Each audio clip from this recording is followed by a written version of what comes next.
Би хэд хэдэн удаа имэйл бичиж яагаад хоолол болон хор тавдрын талаар ярих боломжгүй байгааг нь асуухад тэр бүр огт хариу өгөхөө болсон. Яагаад Америкийн хор тавдрын нийгэмийн төлөөлөгч энэ талаар ярихыг хүсэхгүй байгаа юм бол?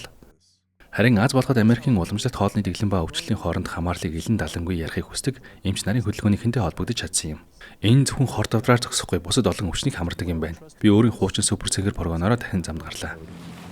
Насан турсан 3 хүн тутмын 2 нь илүүдэлж интэй эсвэл хит таргалалтай байна. Эрүүл мэндийг дороо тулсан өвчлөл улс орон даяар тархсан. Хооллолт болон амьдралын хэв маягаараа үүсгэхэд буй энэ дахлыг бид өөрсдөө бүтээсэн бөгөөд энэ маягаараа эмчлэн хянах ямарч боломжгүй юм. Чихрийн шижин, үе мөчний өрөвсөл, зүрх судасны өвчин, танигрэл, хэт таргалалт, хорт тавдар нь нас баралтын 70% эзэлж байна. Энэ 70% нь амьдралын хэвшилтэй маш их хамааралтай бөгөөд урдчлан сэргийлэх бүрэн боломжтой. Америк нэгдсэн улсын ихэнх хүүхдүүд 10 нас хүрэхэд артери судасны хананд нь өөхөн зураас давхраг үүссэн байдаг. Энэ нь судасны хатуурлын анхны шинж бөгөөд зүрхний шигдээс болон тархины цус харвалтай төрөгдөх гол шалтгаан юм. Америкийн ангаах ухаанд өвчнийг үүссэн хойно нэмжлэхээр загварчлагдсан байдаг. Бид хүмүүсийг өвчлөхөөс нь урьдчилан сэргийлэхийг хичээх бус өвдсөн хойно эмчлэх тогтолцоотой. Бидний санааг зовоосон архаг өвчнүүдийн эрсдлийг харахад бодит байдал дээр хоол хүнсний сонголт нь тамхи татгаас ч илүү нөлөөтэй байдаг. Хэрвээ би чихрийн шижин өвчин, артерийн судасны бөглөрөл, даралт ихсэлт, таргалтын шалтгааныг хайж байгаа судлаачдад нэг л мессеж хүргэх боломжтой байсан бол тэр нь хоолнд учир бий гэх байсан. Хүмүүсийн идэж байгаа хоол хүнс. Өнөөдөр Америкчуудын 3-2 нь илүүдэлж интэй байгаа нь хоол хүнс маш том асуудал болж байгааг илтгэнэ. Ирэх 25 жилд Америкчуудын 3 хүн тутмын 1 чихрийн шижинтэй болох магадлалтай. Намайг Майкл Абдалла гэдэг. Би Жоржиа мужийн Атлантагийнх. Харамсалтай нь 10 жилийн өмнө би чихрийн шижин өвчнөд гэж онцлогдсон. 8 жилийн өмнө 2 стенттэй байсан. Би хаашаа хандхаач мэдэхгүй, юу хийхээ ч ойлгохгүй байсан. Та сонголтоо байхыг хүсдэг дээ. Би яах ёстойгоо мэдэхгүй байлаа. Им угаад л нэг эмч нь ингэн, зүрх судасны эмч нь үүнийг уугин, дотоод чүрлийн эмч нь тэрийг уугин. Дараа нь ерөнхий эмч яг юу болоод байгааг та мэдэхгүй гин. Энэ үнэхээр хэцүү. Тийм болохоор энэ өвчнөр өвдөхийг хэн ч хүсэхгүй. Та ч хүсэхгүй. Засгийн газар болон хэвлэл мэдээллээр чихрийн шижин өвчний шалтгааныг зөвхөн хөдөлгөөний хомсдол, чихэрлэг хүнс гэж буруутгадаг. Би харин чихрийн шижин өвчнөд хоололт ямар нөлөөтэйг нарийн мэрэгжлийн эмчтэй ярилцахыг хүссэн юм. Би алдартай эмч, чихрийн шижин өвчнөр мэрэгчсэн судлаач доктор Нил Бернардтай уулзахаар очсон. Чихрийн шижин өвчин үүсэж чихэр ямар үүрэгтэй юм бол? Галзуурмаар асуулт шүү. Чихрийн шижин өвчин хизээч нүүрс ус ихтэй хоолноос эсвэл чихэр эдснээс болж үүсдэг. Чихрийн шижингийн жинхэнэ шалтгаан нь цуснд өөх хуримтлуулах хоолтоос, өөрөөр хэлбэл хүмүүсийн идэж ивссэн махан хоолтоос болдог. Хэрэв хүний булчингийн эсийг харвал өөхний жижигсгүүд хуримтлагдаж инсулин төсвөртэй байдал үүсгэж байгааг харах болно. Энэ нь таны хоолноос авч байгаа сахарыг эсрүү нэвтрүүлж чадхаа болдог гэсэн үг. Уг нь эсрүүл нэвтрэх ёстой. Үүний үр дүнд сахар цуснд хуримтлагддаг ба үүнийг л бид чихрийн шижин гэдэг. Мах эдгийн чихрийн шижин өвчин үүсдэг гэж би урд нь хизээ сонсч байгаагүй. Сахар болон тархалт нь чихрийн шижин өвчин үүсдэг гэж л байнга сонсдог байсан. Чин хасах мэс заслын ялдартай эмч Гарч Дэвис ч мөн санал нийлдэг. Бүгд л чихрийн шижин нүүрс уснаас болдог гэж боддог. Бид 500 мянган хүнийг хамарсан маш том Европын хор тавдар ба шимт хичээлийн перспектив судалгаа хийсэн. Нүүрс усны хэрэглэн чихрийн шижинтэй уруу хамааралтай байсан. Өөрөөр хэлбэл нүүрс ус их хэрэглэдэг хүмүүс чихрийн шижин тусах нь бага байлаа. Харин мах бол илүү шууд холбоотой байв. Ингээд л гинэт тухаарсан. Сардуул нүүрс ус чинь танд муу биш, харин ч хэрэгтэй юм байна. Нүүрс ус таныг тархалуулдаг гэдэг бол утгагүй зүйл. Нүүрс ус өөрөө дангаараа таныг тархалуулж чадахгүй. Нүүрс ус бидний булчин болон ээлгэнд хадгалагддаг ба бид үүнийг гликоген гэж нэрлэдэг. Тиймээс бид нүүрс усыг идэх үед түүнийг хадгалах эсвэл шатаах хоёр л зам бий.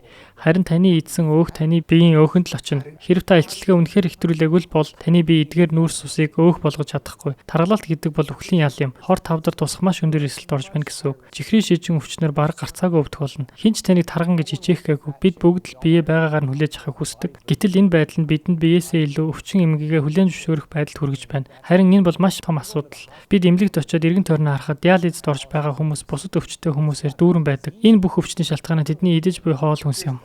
Би сахартай жигнэмэг идлээ гэхэд тэр сахар нь яг л трой морь шиг өргөтнө. Харин жигнэмэг доторх их хэмжээний маасл өөх тос нь биеийг таргалуулдаг. Энэ нь чихрийн шижин өвчнөд хүргэдэг юм. Асуудал бол сахар биш, харин тослог хоол хүнс. Чихэр сайн гэж байгаа юм биш шүү. Үүнд ямар ч шим тэжээлтэй зүйл байхгүй. Илүүдл илчлэг. Гэхдээ чихэр идэх үе танд өрөвсөл шууд үүсэхгүй. Чихэр эзнээс болж судсан дотор чинь суд сатурлын товроо үүсэхгүй. Мөн бие махбод ихэнхийг нь глюкогийн байдлаар бие нөөцлөдөг эсвэл шууд шатааж илчлэг болгон зарцуулна. Ингэж чихрэн дээр анхаарлаа төвлөрүүлснээс болж мах сүүн бүтээгдэхүүн, өндөг гахаан мах, цацагт хяруул дахиад мах зэрэг аюулаас бидний анхаарлыг холдуулсан. Хүмүүс нэг зүйлийг ойлгох хэрэгтэй байна. Хэрэв хэн нэгний хүүхэд чихрийн шижин тусгад хүрвэл тэд хүүхдийнхээ наслалтаас 19 жилийг хасж байна гэсэн үг. Бид энд үхэл амьдралын тухай ярьж байна. Би хоолол болон өвчлөлийн талаар өмнө нь огт олж мэдээгүй байсан маш их зүйлийг ойлгож авлаа. Энэ мэдээлэл нуун дарагдсан юм шиг санагдаж байна. Боловсруулсан мах нь хавдрыг үүсгэдэг. Чихрийн шижин өвчнөг үүсгдэггүй. Эдгээр эмч нарын хэлж байгаа зүйл үнэн эсэд би баг зэрэг эргэлж байсан тул би өөрөө энэ талаар мэдээлэл хайсан юм. Харвардын судлаачдын урт хугацааны судалсан 9 дандах судалгаагаар хүн өдөрт нэг удаа боловсруулсан мах идэхэд л чихрийн шижин өвчний эрсдлийг 51 хувиар нэмэгдүүлдэг болохыг тогтоожээ. Мах идэх болон чихрийн шижин өвчин үүсэх нь хоорондоо холбоотой гэдэг нь маргаангүй үнэн болоод байна. Чихрийн шижин өвчний тэргүүлэх байгууллага болох Америкийн чихрийн шижин өвчний нийгэмлэгийн вебсайтад орж үзэхэд нүүр хэсэгт нь энэ талаар мэдээлэлгүй байсан ба эрүүл амьдрагч ор хэмээх веб хуудас дээр нь улаан мах, боловсруулсан мах орсон журууд байсан. Гахаа маханд ороосон сам хорхой. Юун эрүүл мэнд. За тэгэхээр Америкийн чихрийн шижин өвчний нийгэмлэг рүү имэйл илгээж хариу ирэхийг нь хүлээцгээе. Чихрийн шижин өвчин хор хөнөөлөхтэй гэдэг ч зүрх судасны өвчнөд ажиллахад өчүүхэн юм. Дэлхийд даяар жилд 17 сая орчим хүн зүрх судасны өвчнөр нас барж байна. Энийн дэлхийн хэмжээнд нас баралтын тэргүүлэх шалтгаан болсон. Бараг 3 хүн тутмын нэг нь энэ өвчний улмаас нас барж байна. Харьцууч хэлбэл зүрх судасны өвчнөр нас барж байгаа хүмүүсийн тоон өдөр бүр цаг тутамд 4 тэрлэд онгоц 4 хүн ослоор нас барж байна л гэсэн үг.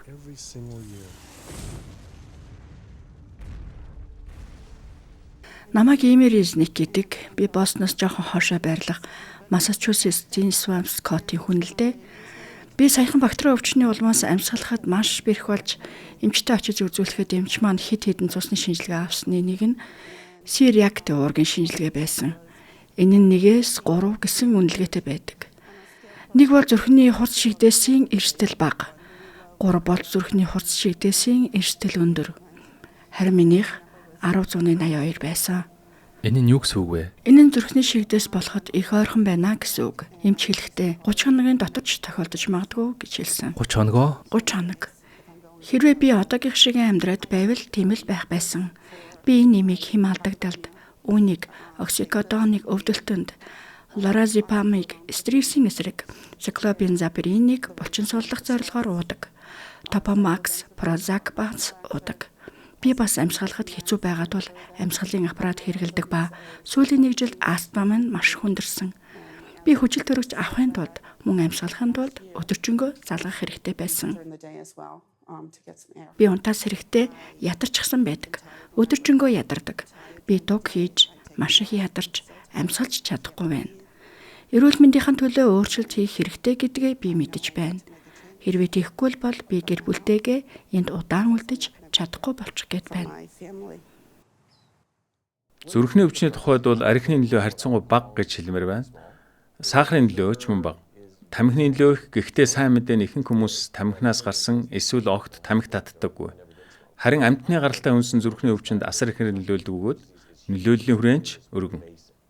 Энэ бүх төрс онцлогооны шинжилгээнүүд, ажилбарууд, зүрхний титэм судасны хагалгаанууд, эмийн эмчилгээгээд эдгээрийн аль нь ч өвчний жинхэнэ шалтгааныг шийддэггүй. Иймд өвчин аажим даамжирч хүндэрдэг. Тэгээд хүмүүс өвчнийхээ уг шалтгааныг нь эмчлүүлэлгүйгээр нас барж байна. Үхсэн амьтны маханд үрдсэн нянгийн хорыг идэхэд хэдхэн минутын дотор бидний эргэтэн тогтолцоонд төрөвсөл хүчтэй идэвхжиж, ингэснээр та үндсэндээ судасаа саажуулдаг. Тэгээд таны уян чанараа алдсан судас хэвийн байдалд орох чадвар нь 50%-аар багасдаг. Хэдэн 10 жилийн турш эрүүл бус хоол идэж байж зарим эргэтэн гэмтдэг юм бишээ.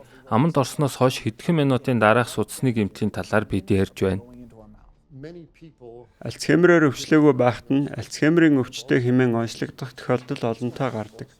Өөх тос, холестерол гэх мэт зүйлс цуснд байнга эргэлдснээр тархины бичил судсууд эдгээрээр бөглөрч мэдрэлийн эсүүд нь хүчил төрөгчсөн цусаар хомсцсонтой холбоотой ихэнх хүмүүс тэнэгрэх өвчнөөр зов чаналж байна.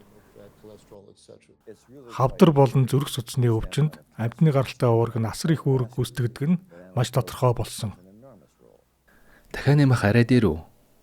Энэ бол чи буудуулах уу, дүүжлүүлэх үү гэсэн үг юм. Америк хоолны дэглэмээс хамгийн түрүүнд хасах мах гэвэл шувууны махыг хэлнэ. Цацагт хэрүүл болон дахианы мах. Тэдний гайхалтай зар сурталчилгаа нь цагаан мах чинь илүү эрүү шүү дээ гэж хүмүүст итгүүлдэг. Америк насан туршидчдын хооллолтын дэглэмт наатрийн гол их усүр нь дахианы мах юм.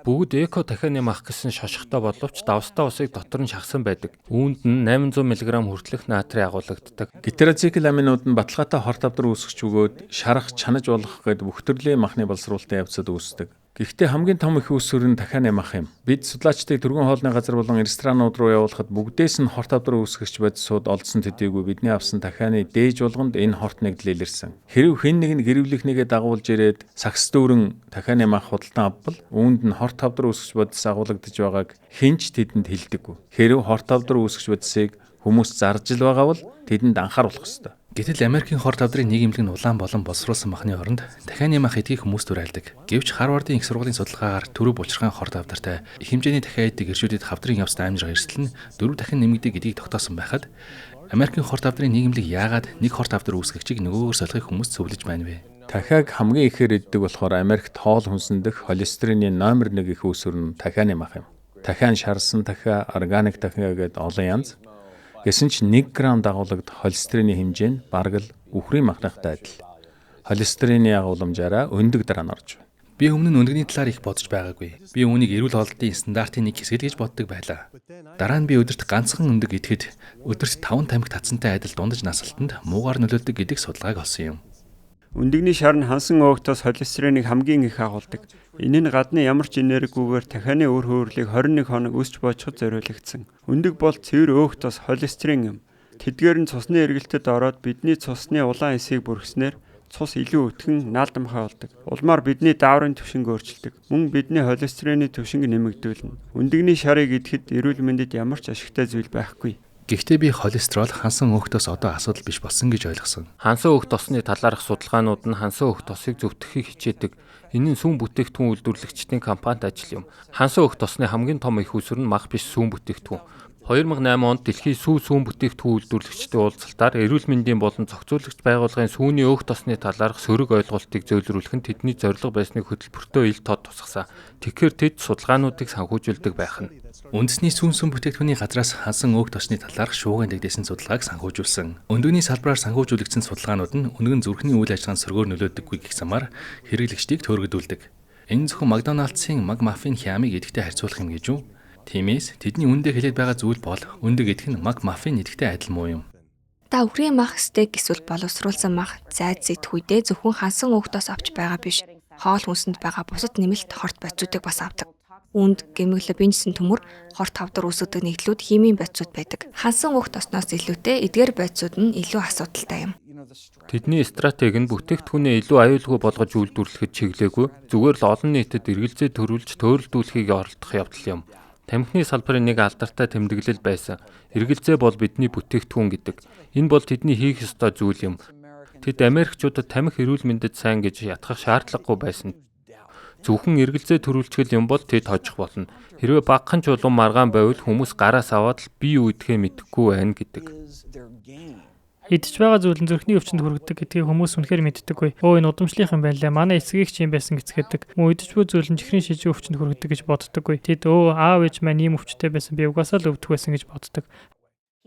Хүмүүс амьдралын буруу хэв маягтай учраас энэ нь үр удамд дамжин өвлөгддөг. Тэд хооллолт болон амьдралын хэв маягаа нас биед хүрсэн ч хадгалсаар байдаг ба үр хүүхэдтэй дамжуулдаг. Тиймээс үр хүүхэд нь эцэг их өвөө эмээ нарынхаа өвдсөн өвчнөөр өвддөг нь ийм учиртай. Тэр байтугай танд удамшлын өвчин байсан ч заавал тэр өвчнөөр өвднө гэсэн үг биш.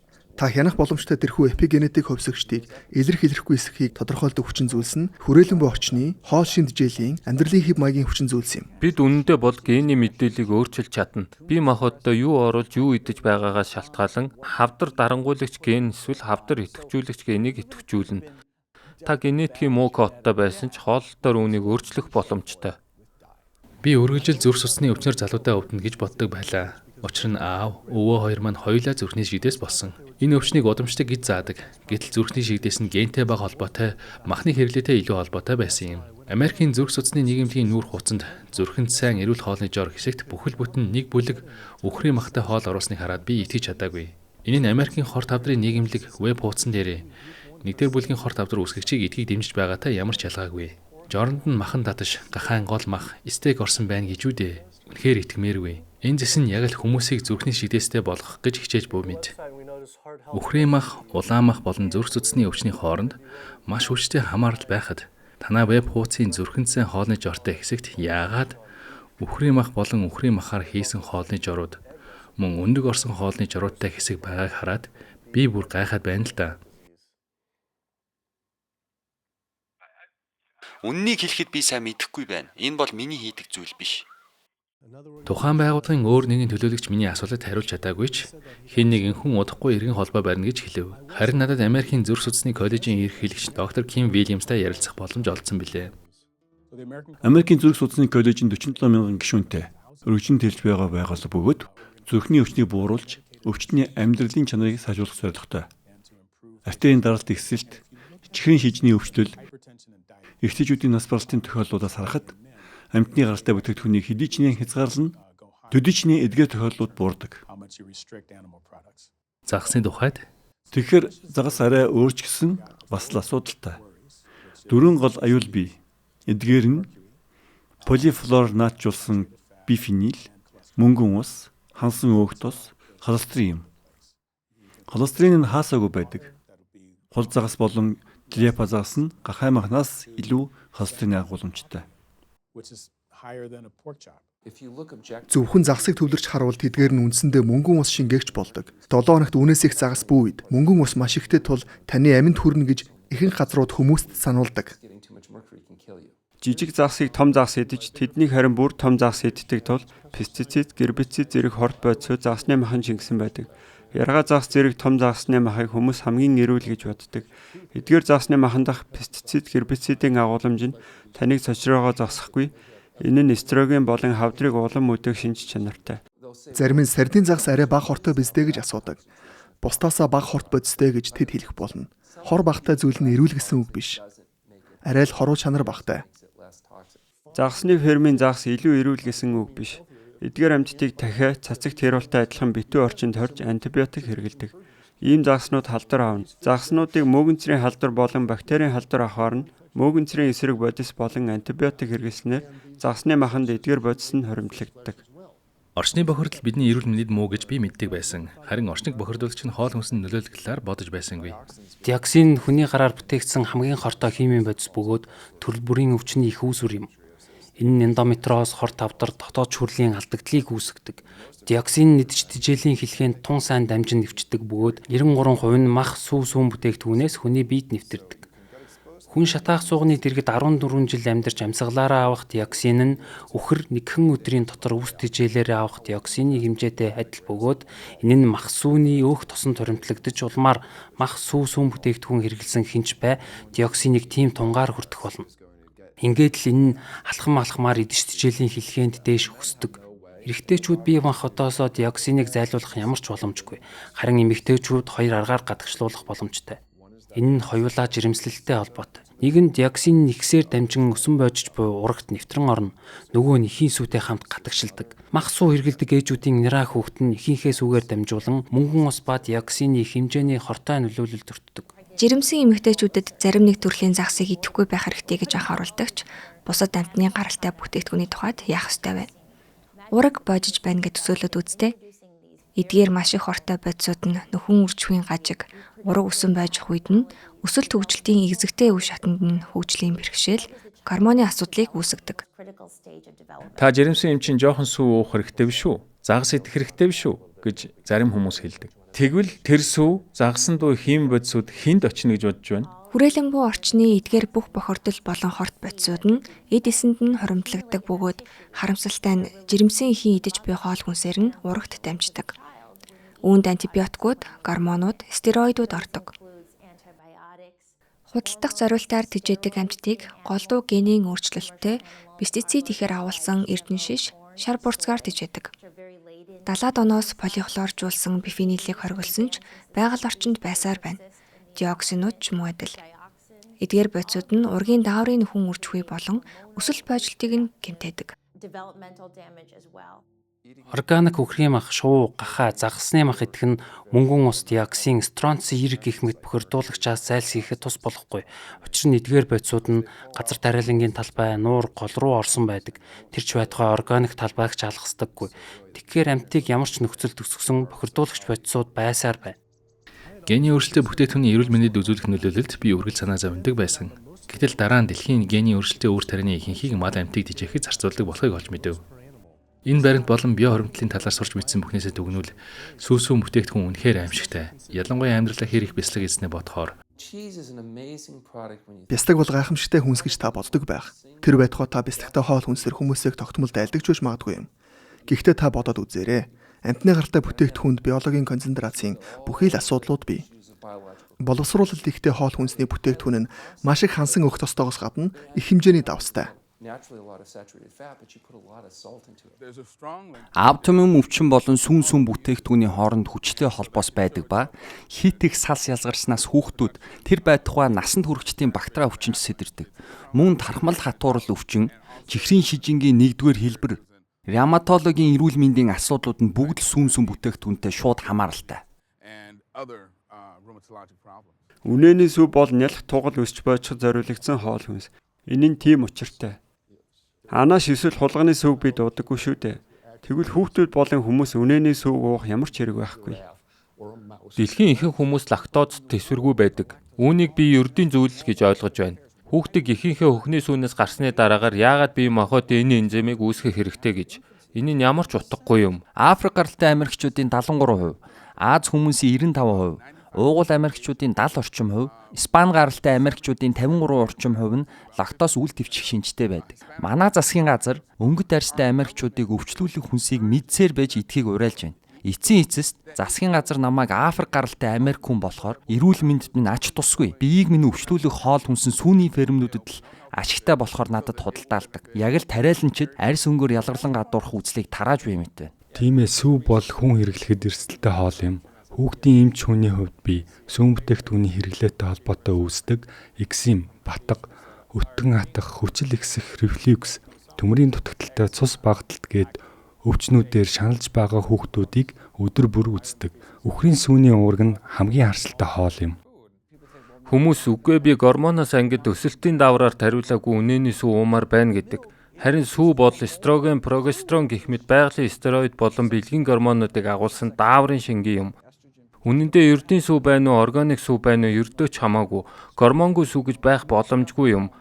Органик сүв бүтээгдэхүүн нь ердийн сүв цагаан эдээнээс авахыг хүсэхгүй байгаа хансан өөх тос, холестерол, галактозыг яг л адилхан агуулсан байдаг.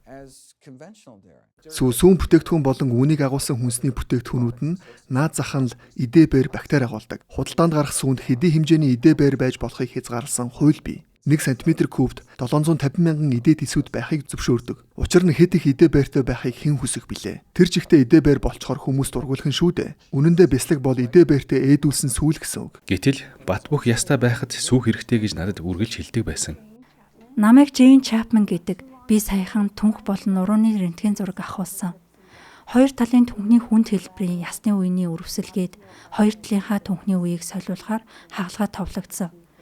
Энэ нь яснууд нь хоорондоо шууд үргэлцэж үеийг гэмтэж байгаа хэрэг. Надад тэнцвэрээ олох нь маш хэцүү байдаг. Би гэртээ байхдаа ханаас түвшин явдаг. Надад тэрэгэнцэр хэрэглэхийг зөвлөсөн. Гэтэл би дөнгөж 61 настай. Ийм насанд ингэж амьдрах ёсгүй биз дээ. Ийм амьдрал надад үлдэж байгаа гэхэд итгэхэд үнэхээр хэцүү байна. Судлаачид хүүхдүүдийн ясны хөгжлийг судалж ачааллаас үүдэлтэй хугарал гэмтэл үүсч буй эсэхийг харахад сүв байнга хэрэгэлдэг хүүхдүүд огт хамгаалалтгүй байв. Сүүн ясыг бэхжүүлдэггүй. Харвардын судлаачид олон тооны ахмад насны эмэгтэйчүүдийг 18 жилийн турш судалжээ. Сүв удаг хүмүүс ясны гэмтлээс огт хамгаалагдаагүй байв. Сүүн ясыг бэхжүүлж нас ихад ясыг хамгаална гэдэг хуучны ойлголт нь үлгэр домог аж. Сүү удаг хүмүүс түнхний хугарлын эрсдэл илүү өндөр ба хорт хавдраар илүү их өвдөж богино насалдаг. Сүүн бүтээгдэхүүний хамгийн их хэрэглээтэй орнуудад ясны ширгэжилтийн түвшин хамгийн өндөр байна. Илүү их сүү ууснаар ясаа хамгаалдаггүй болох нь тодорхой боллоо. Цааш судалж хайсаар сүүн бүтээгдэхүүн нь олон төрлийн хорт хавдруудтай хамааралтай болохыг олж мэдсэн юм. Хорт тавдрын дийлийнх нь гентэй холбоотой гэж би ихэнх хүмүүстэй адил боддог байсан ч зөвхөн 5-10 хүн л гентэй холбоотой аж. Бүх төрлийн хорт тавдар нь ДНХ-гийн мутацаас үүдэлтэй ч ноцтой эрсдэлгүй. Энэ нь эхний хорт тавдрын эсийг үүсгдэгч ганц хорт тавдрын эс хизээч хүний амьд хүрдэггүй.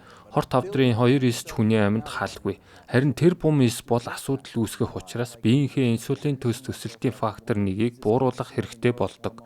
Энэ нь хавдрын эсийн өсөлт тархалт үсэрхийллийн бүхэл шатанд оролцдог өдөөгч даавар юм. Амьтны гаралтай уураг уг дааврын хэмжээг нэмэгдүүлдэг. Сүүн бүтээгдэхүүн нь олон төрлийн хорт хавдрын эрслийг нэмэгдүүлдэг бөгөөд ялангуяа даавартай илүү холбоотой тул хөхний хавдар, төрөө булчирхаан хавдар, өнд хүчний хавдраар өвдөх эрслийг нэмэгдүүлнэ. Тиймээс энэ нь хамгийн цэврээр боловсруулагдсан ч эрсдэлтэй учраас хэрэглэхүйц бүтээгдэхүүн биш юм. Сүүсүүн бүтээгдэхүүн нь эрэгтэйчүүд төрөө булчирхаан хавдраар өвдөх эрслийг 34% ихсдэг болохыг бий болж мэдээд байна. Мөн хөхний хорт хавдартай эмэгтэйчүүд өдөрт 1 удаа тослоггүй сүүсүүн бүтээгдэхүүн хэрэглэхэд энэ өвчнөөсөө болж нас барах эрслийг 49%, өөр бусад өвчнөр нас барах эрслийг 64% нэмэгдүүлдэг. Susan G. Komen мэт хөхний хорт хавдрын сайтууд дээр яагаад энэ талаар хүмүүст анхааралдаггүй юм бэ? Та Susan G. Comenтэй холбогдож байна. Намайг Jocelyn гэдэг. Танд юугаар туслах вэ? Танай вебсайт дээр хөхний хавдартай шууд хамааралтай сүүсүүн бүтээгдэхүүний хор хөнөөлийн талаар яагаад томоохон анхаарал тавьдаггүй юм бол гэж бид маш их гайхаж байна.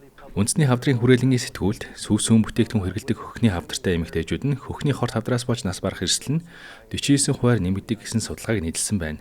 Яагаад энэ нь танай вебсайт дээр байдаггүй юм бол? Бид танд иймэрхүү асуултнуудад хариулт өгөх боломжгүй байна. Дахиад л эрүүл мэндийн байгууллагын төлөөлөгч хэн нэг нь миний асуултанд хариулна гэж байна. Ахин эрсдэлд орохгүй тулд тэд миний асуултад хариулах хэсгийг үзэхээр шууд орон нутгийн Susan G. Komen салбар руу явлаа.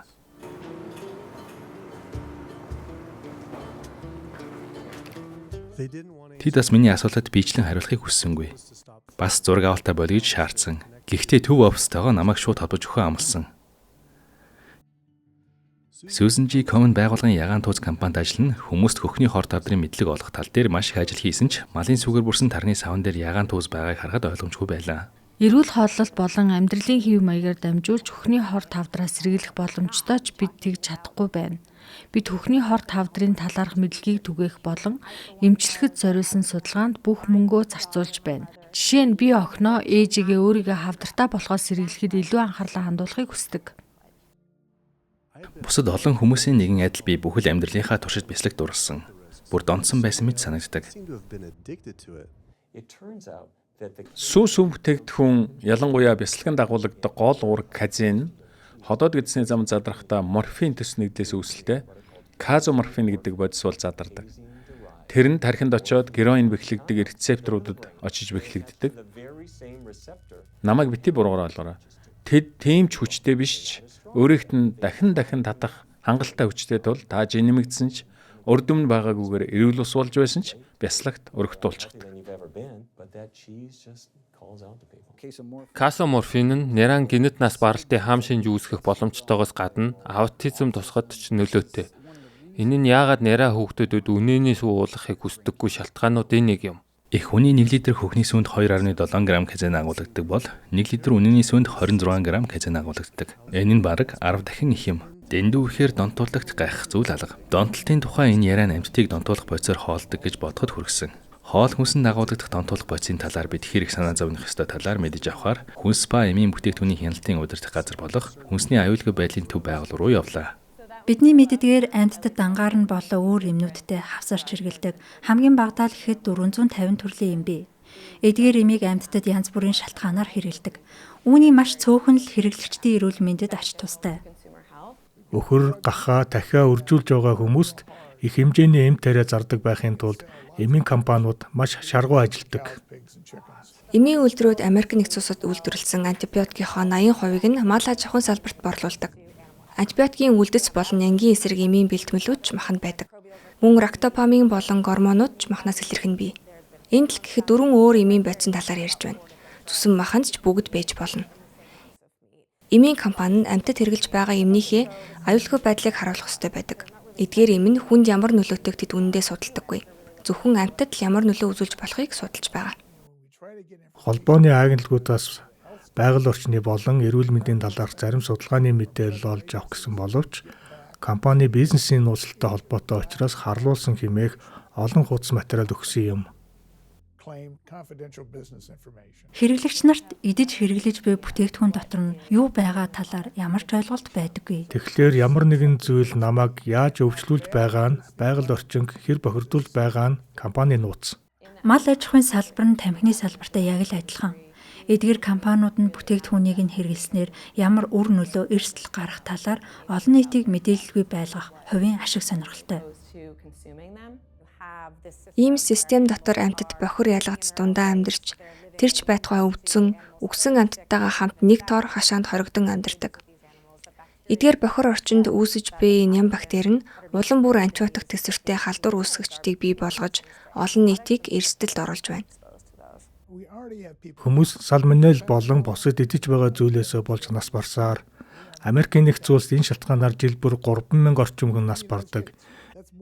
Энэ нь 9-р сарын 11-нд Нью-Йоркийн ихэр замхагт нас барсан хүмүүсээс жих тоо юм. Хэрэв нэг террорист байгууллага жилд 3,000 хүн өнөөж байсан бол шуугиан дүүлэн дэгдэж байх байсан.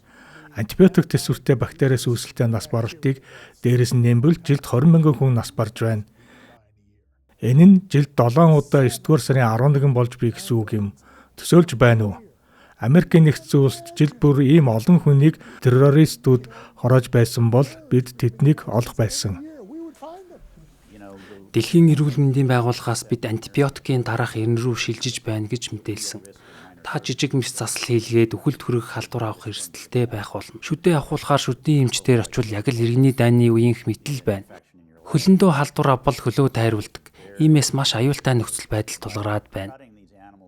Амьтдыг нэг дор олноор нь хорсноор нийгэмд гарч болзошгүй вирусыг бий болгох төгс орчныг бүрдүүлдэг.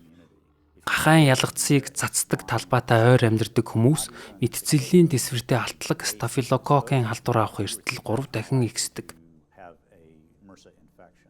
Хойд Каролинагийн Дуплийн тойрогт энэ нь дундаж хүний амьдралд хэрхэн нөлөөлж байгааг харвал та бухимдахгүй байхын аргагүй.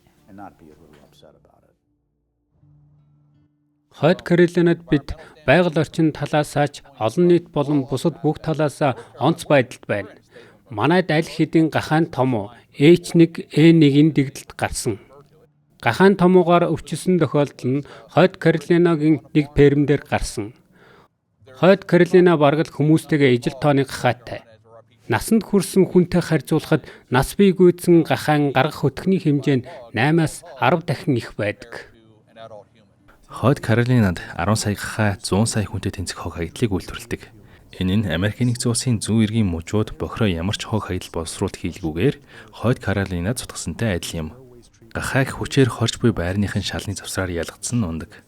Дараа нь гол горх руу асар том бохирын цоногоор урсгаж мөн талбай руу шүүлтүргүүгээр шахтах нь байгаль орчин бохирдуулж ойр амьдарч байгаа хүмүүсийн эрүүл мэндэд нөлөөлдөг.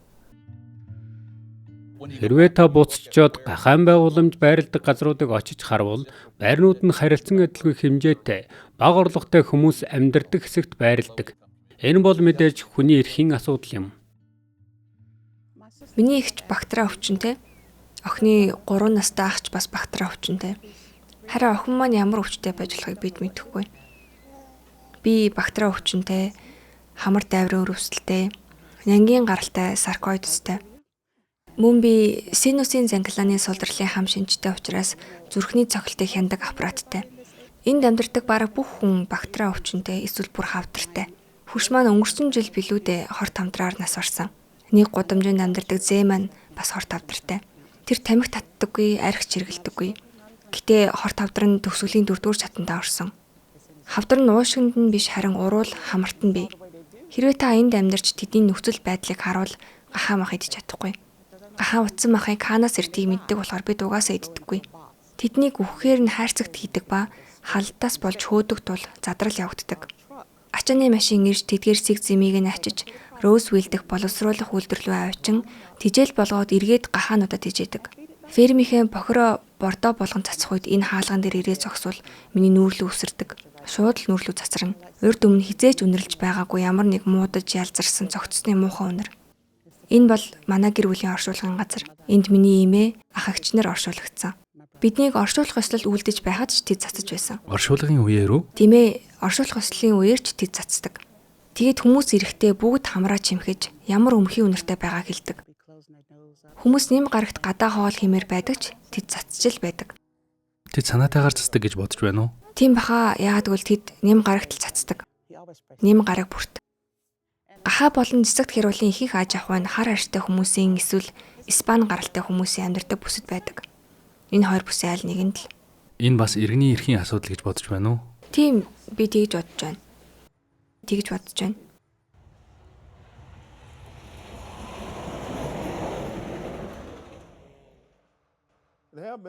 Өмхийн үнэр нь дэндүү хүчтэй байснаас болж би ням гарагт сүмдээ явхаа болсон тохиолдлууд бий. Үнэр нь хувцсанд нэвт шингэждэг болохоор буцаж ороод хувцас солихоос өөр аргагүй байдалд орж байлаа. Гахаан үнэр ханхлуулчаад би сүмдээ очиж чадахгүй шүү дээ. Өөр хүүхдүүдээ ийм байдалд өсгмөөргүй байна. Тэд хүмүүсийн доторх сэтгэлийг бодхосоо илүү ажиллал саадгүй хэвэн явуулахыг илүүд үздэг. Тэд үргэлжлүүлэх болно. Энэ мужид тэд ахаад олон дахин авчирна. Энд ялгцсанд хуримтлагддаг бөгөөд дэлхийн ахмад хэмээн нэрлэдэг хэсэгт та зогсож байна.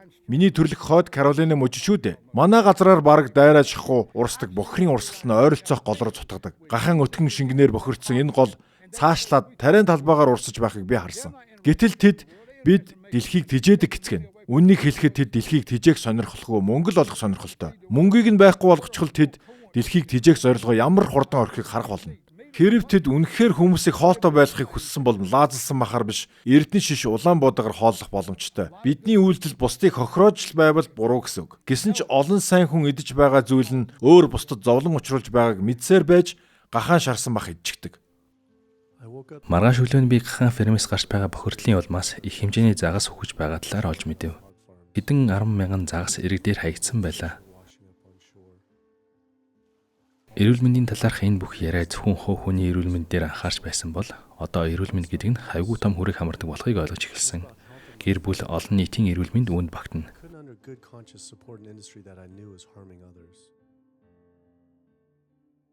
Нийгмийн хариуцлагатай гэх үйлдвэрүүд нь бусдыг хохироосоор байгаа тул би хүндэлж чадахгүй. Мад аж ахуйгаас үүсч буй бохирдол нь зөвхөн хойд Каролинагийн асуудал биш юм. Мал амьтанг хоол хүнсний зориултаар өсгөх нь бүх тээврийн салбараас ч илүү их хүлэмжийн хийг ялгаруулдаг. Энэ нь ширэнгийн ойс үйдэх, амьтан ургамлын төрөл зүйл устгах, далайн өхмөл бүс бий болох, цэнгийг усны хит хэрэглээ зэргийн үндсэн шалтгаан билээ. Америкийн чихрийн шижин өвчний нийгэмлэг эцэст нь нэг юм ярьцлага өгөхийг зөвшөөрөв. Америкийн чихрийн шижин өвчний нийгэмлэгтэй хийх ярьцгаандаа бэлтэнгээ тэднийхээс өгсөн хооллолтын зөвлөгөө зөвлөмжийг харахад чихрийн шижин өвчний шалтгаан болох үс хоол хүнс их байв. Тэд ийм хоол хүнс санал болгож байж хүмүүсийг чихрийн шижнээр өвчлөхгүй гэж яаж бодсон юм бол дараа нь би эрүүл мэндийн үндэсний төвийн вебсайтад хэвлэгдсэн, хянаж баталгаажсан олон тооны судалгааны ажлуудыг үзсэн бөгөөд эдгээр судалгаа нь өөхтөөс багтай урамлан хүнс нь чихрийн шижин өвчний үе зөвлөдөг мах сүүн бүтээгдэхүүн орсон 88 хоолтой харьцуулахад чихрийн шижин өвчин тогтоож тэрч байтугай ангаахад 2 дахин илүү үр дүнтэйг харуулсан байлаа. Америкийн чихрийн шижин өвчний нийгэмлэгийн эрхэм зорилго нь чихрийн шижин өвчнөөс урьдчилан сэргийлэх, эмчлэх явдал юм. Үүний зэрэгцээ чихрийн шижин өвчнөөр өвдсөн хүмүүсийн амьдралын чанарыг сайжруулах зорилготой. Энэ өвчнөөс урьдчилан сэргийлэх хамгийн сайн арга нь юу вэ? Чихрийн шижин өвчний 2 дугаар хэлбэрийн хувьд тодорхой биш байгаа. Хүн бүрийг чихрийн шижин өвчнөөс урьдчилан сэргийлж чадахгүй. Судалгааны ажил хийх явцдаа цэвэр ургамал дээр суурилсан хооллолтын дэглэм нь чихрийн шижин өвчин үнэхээр эмчилж бүр эдгэж буй маш олон судалгааг бид олж үзсэн. Үүнийг нотлох хангалттай нотлохоо байгаа гэдэгт эргэлзэж байна. Танай санал болгож буй Америк нэгдсэн улсын чихрийн шижингийн нийгэмлэгийн хоолны дэглэмтэй харьцуулбал ямар вэ? Бид тодорхой хоолны дэглэм барихыг зөвлөдөггүй, эрүүл хооллохыг зөвлөдөг. Вебсайт дээр чинь байгаа хоолны журуудаас уу? Бид эрүүл хооллохыг зөвлөдөг. Та бүхэн санал болгож байгаа өдөр тутамдаа идэх төлөвлөгөөт эрүүл хоолтын жагсаал гэж бий юу? Эдгээр нь бүгд байж болох хоолны сонголтууд юм. Бидэнд тусгайлсан чихрийн шижин өвчний хоол байхгүй. Энэ хоолны сонголт бүхий хоолны төлөвлөгөөг ургамлан хоолтын төлөвлөгөөтэй харьцуулбал та юу гэж үзэх вэ? Хэн ч энэ талаар судалгаа хийгээгүй. Бид хэд хэдэн судалгааг олсон. Чихрийн шижингийн нийгэмлэгээс гаргасан чихрийн шижингийн хоолтын төлөвлөгөөг өөхтөөс багтай веган хооллолтой харьцуулсан 74-7 хоногийн судалгаа бий. Миний бодлоор бидний яриа энэ хүрээд дуслаа. Би энэ талаар маргамааргүй байна. Үгүй дээ. Би зүгээр судалгаа ярьсан юм.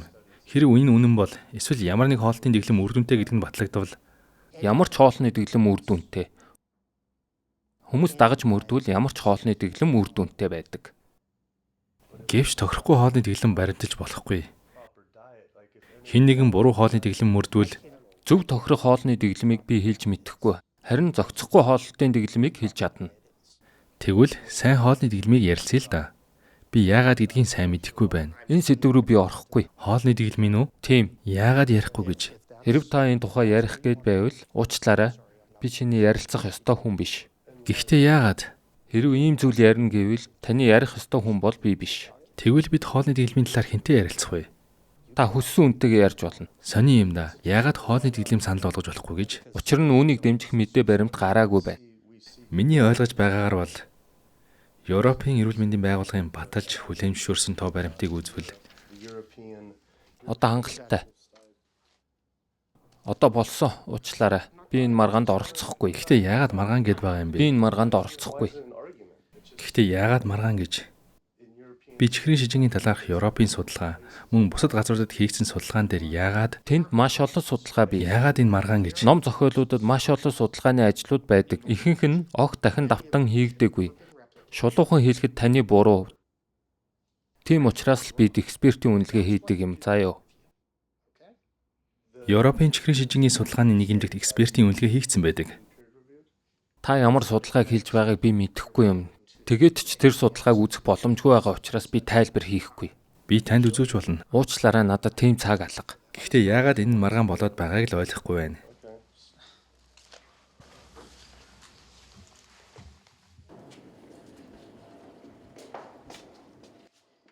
Сонирхолтой юм.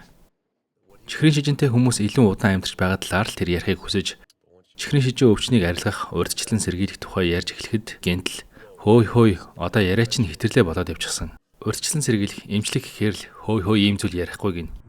Америкийн нэгдсэн улсын чихрийн шижингийн нийгэмлэгийн ерөнхий эмч доктор Ратнер хоолны дэглэмийн тухай ярилцахыг хүсээгүйгээс гадна миний асуултанд ийм их сэтгэл хөдлөлтөй хандаж байсан нь би түүний илчлэхийг хүсэхгүй байгаа ямар нэг зүйлийг ухаад байгаа мэт мэдрэмж төрүүллээ. Чихрийн шижингийн нэгдүгээр хэлбэрээс урьдчилан сэргийлэх боломжгүй гэж үргэлж боддог байлаа. Харин дараа нь судалж хайгаад үзэхэд бага насны тохиолдох чихрийн шижин өвчин ба сүүс хүн бүтээгдэхүүний хэрэгтэйний хоорондын хамаарлыг харуулсан тоо томшгүй судалгаатай таарсан юм. Сүү бол тоглон зориулагдсан хоол юм. Үнэний сүүний уураг цуснд ороход бие махбод хөөе эн чинь цуснд байх ёсгүй шүү гэж хэлдэг. Үнэний сүүний уураг эсрэг биетийг үүсгэх ба энэ нь нойр болчихроо давталж нойр болчихрыг устгадаг. Америкийн чихрийн шижингийн холбооны веб хуудасны тэргүүн нүрэнд яагаад энэ мэдээллийг байршуулдаггүй билээ? Жохон ч гэсэн боломж байдаг бол ядахтаа яагаад эцэг эхчүүдэд тэд сануулж хэлдэггүй юм бэ? Чихрийн шижинтэй холбоотой эдгээр хоол хүнсийг тэд яагаад хүмүүст санал болгоно вэ? Томоохон эрүүл мэндийн байгууллагууд бүгд л өвчнөд тэмцэх ёстой байтал тухайн өвчнийг үүсгэгч хоол хүнсийг эдхийг хүмүүст уриалж байгаа харагдана. Чихрийн шижингийн нийгэмлэг нь үхрийн мах эдхийг, хавдрын нийгэмлэг нь боловсруулсан мах эдхийг, хөхний хавдартай хүнд сүүс сүм бүтээгдэхүүн хэрэглэхийг, чихрийн шижингийн холбоо нь бас гахаан утсан маханд ороосон сам орхоо эдхийг дэмжсэн байх юм. Тэгж байтал бүх зүйл ойлгомжтой болсон юм. Тэгтэл яасан гэж ийм учиртай байж Америкийн чихрийн шижингийн нийгэмлэг нь дэлхийн хамгийн том сүү тарг үйлдвэрлэгчдийн нэг Danone компани, Velvet гэх боловсруулсан бэлтгэхний үйлдвэрлэгч Kraft Foods компани, боловсруулсан махны Oscar Mayer компани, боловсруулсан хүүхдийн хоолны Lunchables компани, боловсруулсан лазалсан махны үйлдвэрлэгч Bumblebee Foods компаниас санхүүжилт авдаг байж Америкийн хавдрын нийгэмлэг нь дэлхийн хамгийн том мах үйлдвэрлэгчдийн нэг болох Pizza Hut, KFC, Taco Bell-ийн эзэмсэгч Yum брэнд компаниас санхүүждэг ажээ. Хөхний хорт хавдартай тэмцэх ёстой Susan G. Komen байгууллага нь KFC, боловсруулсан махны Diaz & Watson болон Yoplait йогурт компанитай хамтын үйл ажиллагааны түншүүд байсан. Америкийн зүрх судасны нийгэмлэгийн хамгийн аимшигтай нь үхрийн мах, шууны аж ахуй, сүм бүтээгдэхүүн үйлдвэрлэгчдээс хэдэн зуун мянган доллар, түргэн хоол болон боловсруулсан хүнс үйлдвэрлэгчдээс хэдэн сая доллар авч байна. Эдгээр байгууллагууд нь бүгд л эдгээр өвчний шалтгаантай холбоотой мах болон сүүсүүн бүтээгдэхүүний компаниудаас санхүүжсэн. Энэ нь Америкийн уушгины нийгэмлэг нь тамхи үйлдвэрлэгчдээс санхүүжилт авсантай адил. Би хариултаа авч чадахгүй залхсан тул эдгээр байгууллагын төв байр руу явцсан юм. Бид хэн нэгэнтэй бичлэн ярилцах ёстой. Тэдний эдхийг санал болгож буй хоол хүнснээс болж хүмүүс сая саяараа нас барж байна. Yoplait компани бүтээгдэхүүн эмэгтэйчүүдийн хөхний хавдраар нас барах эрсдлийг 49% нэмэгдүүлдэг байхад яагаад Susan G. Komen тэднээс 35 сая доллар авсныг би мэдхийг хүссэн юм. Мөн Америкийн хавдрын нийгэмлэг KFC, Tyson компаниудаас санхүүжилт авснаар мах эдхийг уриалгах шалтгаан болсон эсхийг би асуусан.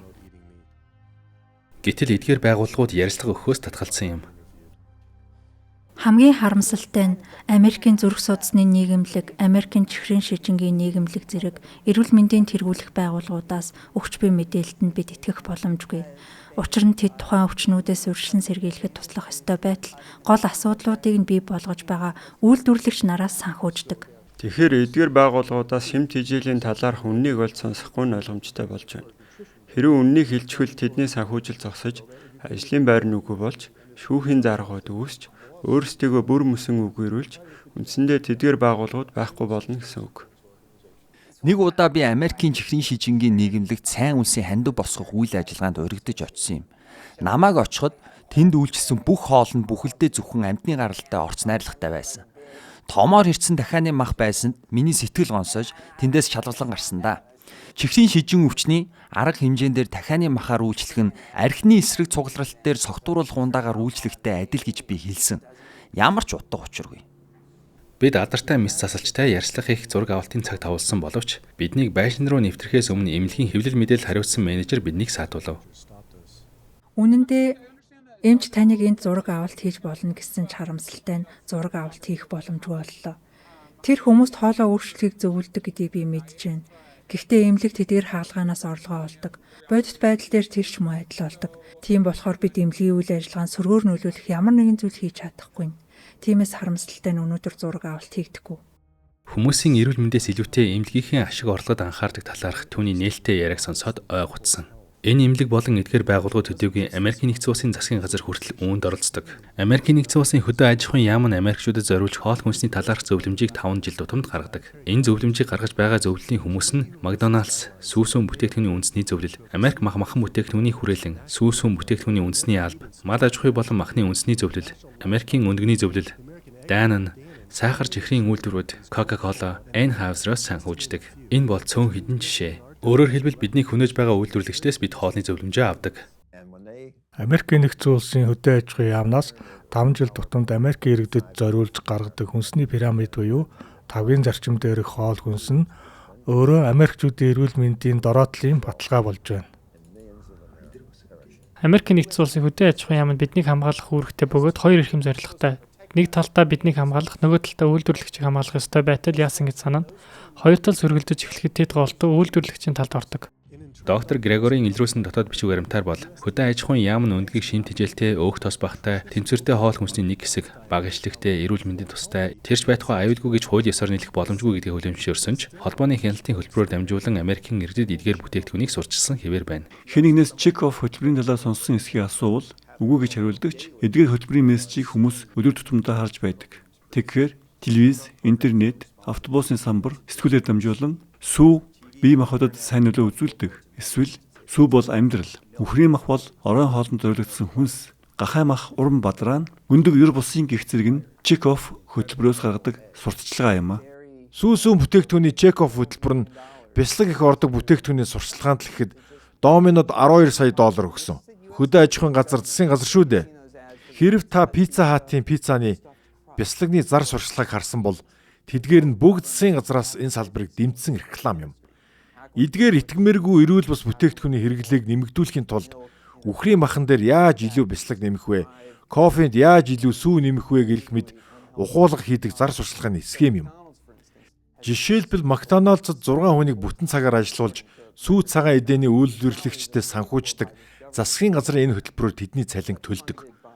Эдгээр хүмүүс нь Макдоналдсын төв оффист суугаад зөвхөн санаал гаргаж байдаг. 3 давхралсан бяцлагтай мак чиз, гахаа махтай бяцлагтай маффин.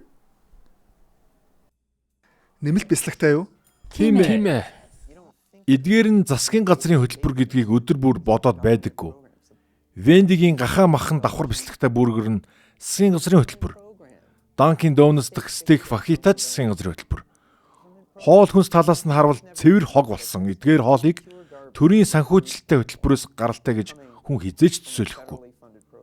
Check-off хөтөлбөрийн нэг аимшигтай зүйл нь гэвэл үхрийн мах их ид, сүү их уу, бяцлаг илүү идээрээ, гахай мах илүү идээрээ гэж манай засгийн газраа бидэнд хэлүүлдэг явдал юм.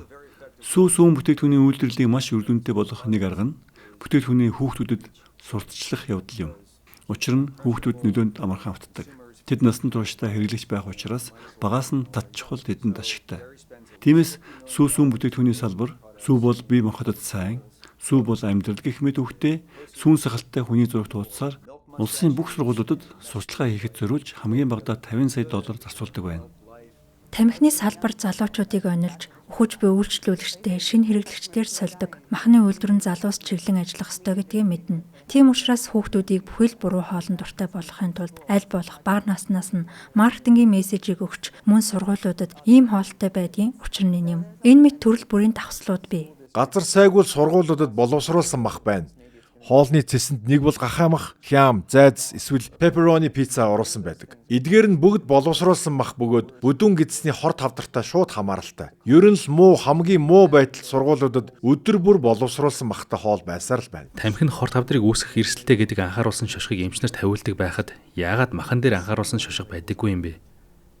Олон нийтэд ил байгаа товромтоос харахад тэд Жекоб хөтөлбөрөөр дамжуулан бараагаас урьдчилахын тулд багадаа $557 сая зарцуулдгийг бид мэднэ. Конгресс лобби хийх гэж тэд дор хаяж $138 сая зориулдаг. Олон нийтэд ил болгоогүй тоон ахаад асар их хэмжээний мөнгө байгаа болов. Энэ салбарын лобби маш хүчтэй тул тэд хууль боловсруулж, хууль тогтоомжоор дамжуулан иргэдэд ямар ч үр өгөөжгүй зүйлсийг хийж чаддаг. Жишээ нь энэ салбарын хүчирхийллийг илтгэх, гэрэл зураг авах зэргийг хоригдсан хуулиуд байдаг. Мал аж ахуйн амьтны терроризмын тухай хууль зааснаар амьтны гаралтай бүтээгдэхүүн ашигладаг ямар ч бизнесийн орлогыг өвмөлөх аваас тэмцэгчид Америкийн нэгдсэн улсад террорист хэмээн яллуулах боломжтой. Бяслагтай бүргэр хэмээх хууль нь бүрч удахгүй. Бяслагтай бүргэрийн тухай хуулиар бол зарга мэдүүлэгч нь үйлдвэрлэж буй хоол хүнсийг тархалцтай холбоотой өвчин үүсгэсэн, таргалуулсан гэж үзвэл үйлдвэрлэгч, нийлүүлэгч, борлуулагчаас ямар ч нөхөн төлбөр авах боломжгүй юм. Бяслагтай бүргэрийн тухай хууль нь тамхины үйлдвэрлэлд тулгараад байгаа асуудалд шууд авч буй хариу аргамжийн юм. Тамхины томоохон компаниуд төрийн эмчтгийн төсөл хөтөлбөрт $400 тэрбум төлөөд байгаа. Бяслагтай бүргэрийн тухай хуулийг санаачлагчид нь мах болон сүүн бүтээгдэхүүний үйлдвэрүүд үүнтэй адил төлбөрт унахаас сэргийлж буй юм. Ухаалаг хэрэглээний тухай хуулийн загвар дээр эдгээр хуулиуд суурилсан байдаг нь үнэхээр нийтэмтэй. Учир нь тэдний хоол хүнс муу гэдгийг хэрэглэгчид өөрсдөө мэдэж байх үс амьдралын ухаантай байх ёстой гэж бидэнд тулгадаг. Магадгүй махны үйлдвэрлэлийн талаар мэдэхгүй хүмүүст би үнийг тайлбарлахдаа томоохон тамхины болон эмийн салбартаа адил их хэмжээний мөнгөтэй Америкийн нэгдсэн улсын зэвсгийн хороотой адил авиралдаг гэж хэлдэг. Тиймээс ямар нэг жижигхэн зүйл гаргаж ирсэн хэнийгч бай тэд үхтэл нь балбдаг. Роберт Мартин хэтрүүлсэнгүй. Хөдөө аж ахуйн бүтээгдэхүүнийг орлуулагч Hampton Creek Foods компани нь хөдөө аж ахуйн үйлдвэрлэлийн ашиг орлого занал хийх үед Ryan Shapiro болон Jeffrey Light-нар сэтгэл түвшээсэн захидлуудыг ил болгов. Бидний олж мэдсэн баримтаар бол Америкийн хөдөө аж ахуйн порт Hampton Creek-ийг хөдөө аж ахуйн үйлдвэрийн салбар том хэмжээний аюул хямралыг авчирна гэж үзэж байгаа юм. Америкийн хөдөө аж ахуйн зөвлөл нь хөдөө аж ахуйн бүтээгдэхүүнийг орлуулагч үйлдвэрлэж буй компани салбарт нь занал хийж байгаагаас болж тэд засгийн газрын имэйлдээ захирлыг нь хөнөөх талаар тоглож байжээ. Хөдөө аж ахуйн үйлдвэрлэлийн салбарын дарга нарын засгийн газартай харьцдаг дотоод имэйлд Hampton Creek компани захирал Josh Tedrick-ийг хороохыг санал болгосноос гадна Америкийн хөдөө аж ахуйн зөвлөлийн гүйцэтгэх захирал нь өөрөө занал хийсэн байв.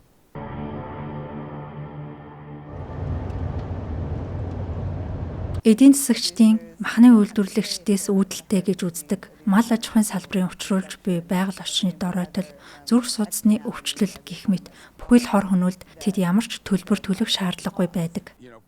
Дээрээс нь эм эмчилгээний тал бий.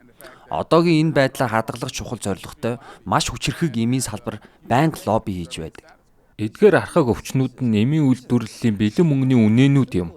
Бид $5 тэрбум эргэлттэй стентний үйлдвэрлэлттэй, бид $35 тэрбум стадийн үйлдвэрлэх үйлдвэрүүдтэй тэд ер нь эдгээрийг байхгүй болохыг хүсэх болов. Эм зүйн салбарын үр дүнтэй хяналтын талаар эмчнэрт юу гэж хэлдгийг би ярьсан юм. Ихэнх судалгаа нь урьдчилан сэргийлэх зорилгоор хийгддэггүй. Тодорхой өвчнөд хэрэглэж болох эмийн судалгаанд чиглэдэг. Би 2 өөр төрлийн даралт бууруулах юм уудаг.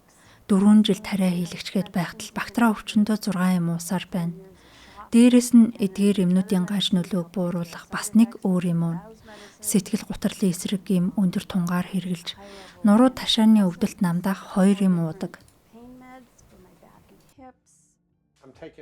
Би өглөөдөө инсулинээ ч үзэлгүйгээр 16 юм ууж байгаа. Өглөө оройдоо нийт 32-оос 34 нэгж инсулин тарьдаг. Лантус гэж нэртэй инсулин. Эдгээр эмийн заримыг нь чихрийн шижин өвчнөдөө уудаг. Энийг хүчил шүүлт тэнцвэржүүлэхэд Энийг төрүү булчирхайнд, энийг зүрхэндээ уух ёстой. Үүнийг даралтандаа уух ёстой. Ингээд үргэлжлээд л байна. Эмчнэр үүнийг надад насан туршдаа хэрэгэл гэж хэлдэг нь бухимдлыг минь төрүүлж их стресстүүлдэг. Энэ их юмд миний хэлэх хэр удаанд хэсгийг мэдэхгүй юм.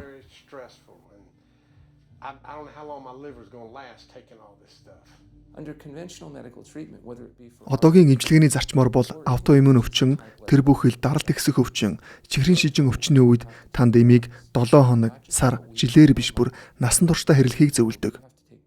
Хэрв та эмчийн зөвлөгөөг дагаж мөрдвөл үрд өвчтэй болж хизээч эдгэрэхгүй. Энэ бол баталгаатай юм. Яагад гэвэл стратеги нь өвчний учир шалтгааныг шийдэх биш, шинж тэмдгийг хяналттай байлгахад л чиглэдэг. Нэг өвчний онцтой орж ирэхэд тухайн өвчний шалтгаантай ямар ч хамааралгүй баахан эм өгч эсвэл өвчний шалтгаанд огт нэмэргүй эмчилгээ заавар авах болно. Энэ эм таны артерийн судасны ханыг цэвэрлэнэ. Энэ нь цус харуултаас аварна гэж хэлэх нь хуурам эхлэлт. Үгүй тэгж үйлчилдэггүй. Статин гэх мэт эм тариа хэрэглэдэг хүмүүс зүрхний шигдээс цус харуулт болсоор л байна. Эдгээр нь өвчнийг ангаах ч юм уу судасанд үүссэн товрог багасгадаггүй. Энэ бол асар том хүрээг хамарсан залилан. Америкийн нэгдсэн улсад зүрх судас, хавдар, чихрийн шижин зэрэг архаг өвчнүүдийг эмчлэхэд 1.5 тэрлион доллар зарцуулдаг. Энэ бол дэлхийн 10 дахь баян орны дотоодын нийт бүтээгдэхүүнтэй тэнцэх хэмжээ. Би буцаж очиод эрүүл мэндийн байгууллагын санхүүжилтийг дахин нэгтлэн үзэхэд ийм л байлаа. Эдгээр эрүүл мэндийн байгууллагын ангааж үгүй болох гэж тэмцэж байгаа өвчнүүдээс олон тэрбум долларын ашиг олдог эмийн компаниуд нь эргээд энэ байгууллагуудаа сая доллараар санхүүжүүлдэг байж.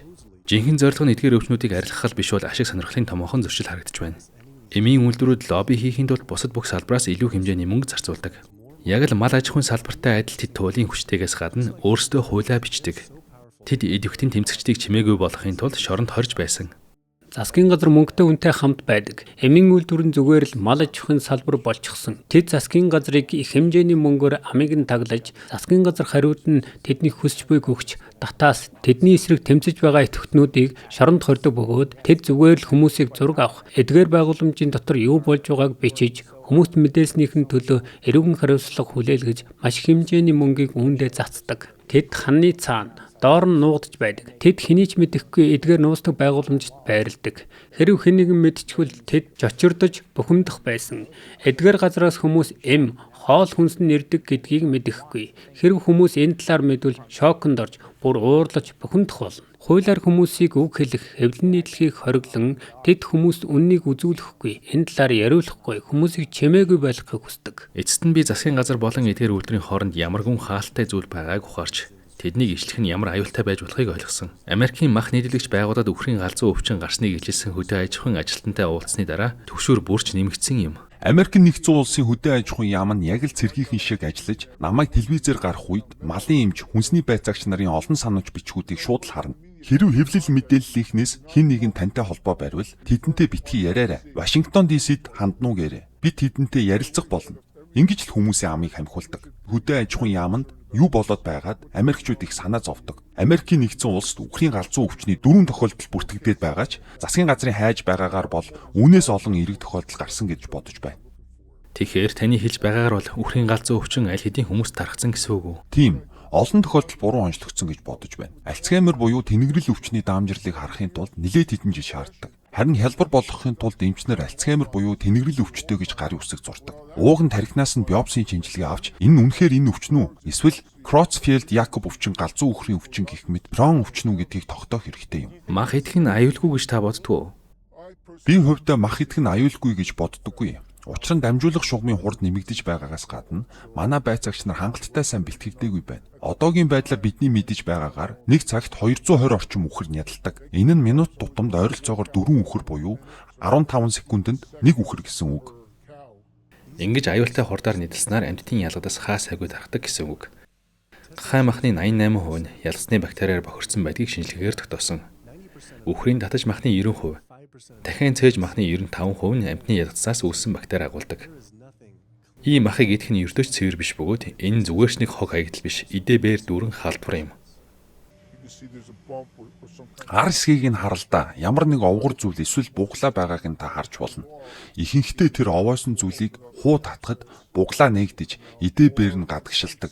Эсвэл гүн сүртэй байвал байцаагч нар эсвэл ажилчид нь хутгаа буглаа руу зоож, буглаа нь энд тэндгүй тесэрч магадгүй. Би хангалттай сонслоо. Энэ бүх авилгал шунхаа сэтгэл өвчин хүчирхийллийн талаар олж мэдээд үнэхээр ойготж байна. Бидний ялч хөнөөж байгаа амьтад эргээд бидний аминд хүрч дэлхийг сүрүүлж байхад дэндүү олон хүмүүс өдөр тутамдаа сүүс бүтээгдэхүүн идэж хэрэглэсээр. Гэтэл бид хангалттай уурга авч буй эсэгтэй л хит анхаардаг. Уурга бүрэн авахын тулд бид заавал мах идэх ёстой юу? Бурхан минь. Та намайг энэ барилгаас үсрэхийг үсгээгүй үсттэй. Юуны түрүүнд бүх уургийг ургамал үйлдвэрлэдэг. Би дахин хэлье. Бүх уургууд эхлээд ургамлаас бий болдог. Бүгд шүү. Уурга авахын тулд амьтны эдийг идэх ямар ч шаардлагагүй. Зөвхөн ургамлал агаараас азотыг авах чадвартай байдаг. Эдгээр молекулуудыг задалж, азот нь амин хүчлүүд болж уургийг үүсгэнэ. Амьтнаас авч байгаа аливаа уурга нь зүгээр л дахин боловсруулсан ургамлын уурга юм. Хэрв та хангалттай илчлэгтэй хоол хүнс идэх гэвэл бор будаа, брокколи зэргийг идэхэд л хангалттай. Тоо болон чанарын хувьд хангалттай уурга авна. 2000 калоритой бор будаа брокколин дотор хүний өдөр тутамд авах ёстой эрүүл хэмжээ буюу 80 орчим грамм чухал амин хүчлүүдийг агуулсан уурга бий. Үр тариа уургаар баялаг гэсэн үг. Шош буурцэг дүүрэн уургатай. Хүнсний ногоонууд ч уурга ихтэй. Ургамлын уурга нь бидний бие физиологид илүү ач тустай байдаг болохоор ургамлаас л уурга авсан нь дээр. Уургатай холбоотой бас нэг инээдтэй зүйл бол ихэнх Америкчууд өдөрт хэрэгтэй уурга бараг 2 дахин ихээр авдаг. Гэтэл өдөрт авах ёстой эслэгээ талаас бага хэмжээтэй авдагч дандаа уургийн талаар ярьдаг. Тиймээс миний бодлоор энэ бол олон жилийн турш хийгдсэн уурганы маркетингийн кампанит ажил юм. Асуулт нь уурга хаанаас авахд биш, эслэгээ чухам хаанаас авч өгöd юм. Би мэрэгжлийн карьерийн ажлаа хийж байхдаа хизээч уургийн дутагталд орж байсан нэг харж байгаагүй. Илчилгээ хэвийн хэмжээнд л авч байгаа бол уургийн дутагталд орно гэж байхгүй. Ийм юм бол байхгүй. Судалгаа хийгдсэн бүх төрөл зүйл дотроос хүний сүү хамгийн бага уургийн агууламжтай. Энэ бол олон сая жилийн хувьслаар бий болсон шингэн юм. Энэ нь нялх хүүхдэд зориулсан төгс хоол, тийм үү? Төгс хоол бусад хөхтөн амьтдынхтай харьцуулахад уурга хамгийн багатай, тийм үү? Тэгэхээр ямар ч амьтдад уургийн агууламжийн хэмжээ шаардлага гэж бий. Хархны сүү, сармагчингийн сүү, элжигний сүү, урд өмнө туршиж үзсэн бүх сүүнээс уургийн агууламж хамгийн багатай. Булчингийн эд бий болгоход надад дахиа эсвэл загас хэрэгтэй гэж бодибилдингийн тамирчид их ярьдаг. Энэ бол огт утгагүй зүйл. Дэлхийд дээрх хамгийн том хүчрхэг хуурай газрын амьтад өвсөн тижээлтэй. Хамгийн том хүчтэй бүх амьтад өвсөн тижээлтэн. Бид махан хоол идэх хүмүүсийг ургамлын гаралтай хоолнд шилжүүлэхдээ тэдний юу идэж байгааг үргэлж хяндаг. Тэдний витамины хэрэглээ нэмэгддэг. Энэ хүмүүс ургамлын гаралтай хоолны дэглэм баримтласнаар би шаардлагатай шимт хичээлээ авч чадах болов уу гэж санаа зовж магадгүй ч тэдний хоол хичээлийн шимт байдал нь эрс сайжирдаг. Үнэндээ бол махан хоолноос өөрт хэрэгтэй шимт хичээлээ авч чадахгүй харин ургамлын хоолтоос гайхалтай шимт хичээлийг авдаг. Над шиг дундаж биетэй хүний хувьд өдөрт ойролцоогоор 56 грамм уурга авахд хангалттай. Надад үнэндээ бол өдөрт 30-аас 40 грамм байхад л болно. Уурга ихээр агуулсан хоол хүнс нь чихрийн шижин, зүрх судасны өвчин, хавдар үүсгэхээс гадна миний өдөр тутам эмчилдэг бусад өвчнийг бий болгодог. Гэтэл чих хандлага болоод байгаа бүх өндөр ууртай хоолнуудын хувьд яг эсрэгээрээ байж таарлаа. Таны идэж буй хоол хүнс нь гидсэнттэй нь ямар бактери амьдрахыг тодорхойлдог. Та өдөр бүр амьтны мах иддэг бол карнитин иддэг бактерийг биедээ бий болгодог гэсэн үг.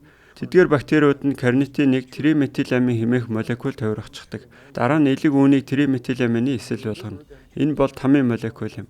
Эдгээр молекулууд нь холестеролыг артерийн хан руу аваачдаг тул махан хоолтой хүмүүсийн артерийн судаснд судас хатварлын тов руу үүсч эхэлдэг.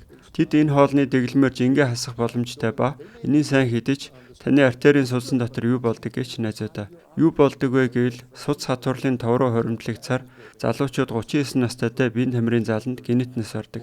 Хөөх тэр турхаа үнэхээр сайхан харагдаж байсан шүү дээ. Гэхдээ тэр холестерол хаашаа явдаг гэж таны артерийн судасны хананд очдог. Хүмүүсийн идэж зансан махан хоол нь артерийн судасны бөглөрөлт, бүдүүн гидсний хавдар, автоиммун гээд өргөн тархалтай өвчнүүдийг үүсгэдэг тул эрүүл биш хоол хүнс юм. Бид махчин сармагчин биш.